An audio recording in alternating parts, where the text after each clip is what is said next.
Multiplying fractions. Alright, whenever you multiply two fractions together, there are two options. The first one is basically just to use our basic algorithm for fractions. And what that means is you can just multiply straight across. 3 times 4 is 12. 8 times 6 is 48. These are just fractions, so when we multiply them, you multiply straight across. And then you can reduce the fraction. So both of these have a 12 in common. So we use our rules for equivalent fractions. And we get 1 over 4. If you have not done reducing fractions yet, you want to complete that video before completing this one, unless you are solid on reducing fractions. The other option is this, and that's our steps here. This is step number 1, which is reduce. So you're going to take, and before you even multiply them, you can reduce them. So 3 and 6, they have a number in common. So what we could do is divide the top one by 3 and the bottom one by 3. This is our rule for reducing. This is our rule for reducing fractions. Remember, with anytime you have fractions, you can multiply top and bottom or divide top and bottom, and the fractions will stay equivalent.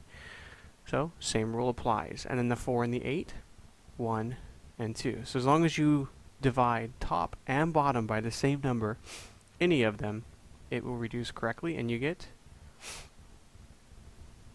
1 over 4. So after you reduce, you can then multiply straight across. The whole point is it doesn't matter. You can multiply, then reduce, or reduce and then multiply. They both work. They both have their benefits. You really should know both. Okay? So here's the next way. What if you have, there's another next way. Sorry, here's the next type of problem. What if you don't have a fraction? It's a fraction times a whole number. Well, you just want to convert the fraction to a whole number, and then we multiply straight across. The reason I didn't reduce is we can't. 2 and 5 have nothing in common, 3 and 5 have nothing in common, and then this is our answer.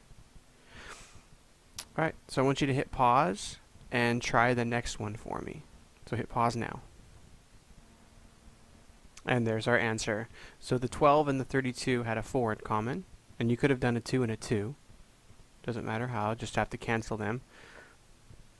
And the 5 and the 15 both had a 5 in common, so we canceled out the 5, and we're left with negative 8/15. Okay, if you remember reducing fractions, whenever time you have a variable, and with exponents, you want to treat it the same way.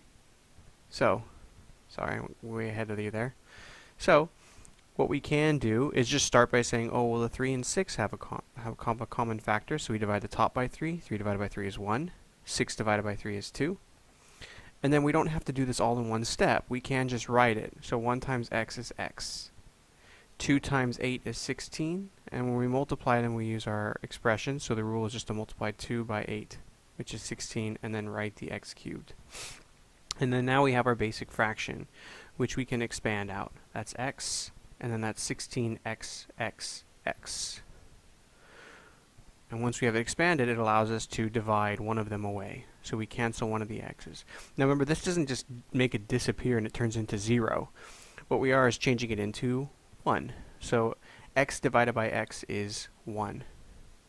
We want to put that 1 on there because it's very important. We want to leave our final expression as 1 on top, and then 16x squared on the bottom. And that's how you handle variables. So the way you can kind of look at it is this little x is coming down, and he's going to take out one of them, right? And then when they do that takeout, it's going to be leaving 1 on the top. All right. So, next thing, what if you have mixed numbers? Well, whenever you have mixed numbers, we can't actually use it. If you look at this, the mixed number means 3 plus 1/7. So one option is to distribute, but that's very complicated. So we use our little trick on converting mixed numbers to improper fractions, and it's 7 times 3 plus 1. So 7 times 3 plus 1 gives us 22/7. And now we can take that little mixed number that we have right there and rewrite it as 22/7, and then we have 14/3. And this gives us a fraction that we were doing previously. So now we can just reduce it. Well, 22 and 3, nothing. 7 and 22, nothing. But 7 and 14 both share a 7. So 14 divided by 7 is 2. 7 divided by 7 is 1.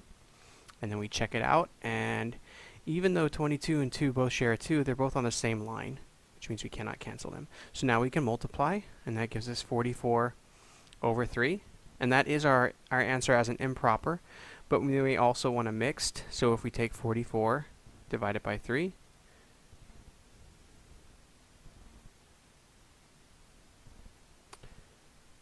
we get 14 and 2/3. And then if we check it to make sure we still have 44, 3 times 14, that's 42, plus 2 is 44. These are your two answers. They both go back and forth, so they both are proper answers. Alright, so I want you to hit pause and try these. So all you're going to do is go through and change the mixed numbers into improper fractions, and then reduce, multiply. That's it. So hit pause now and try them.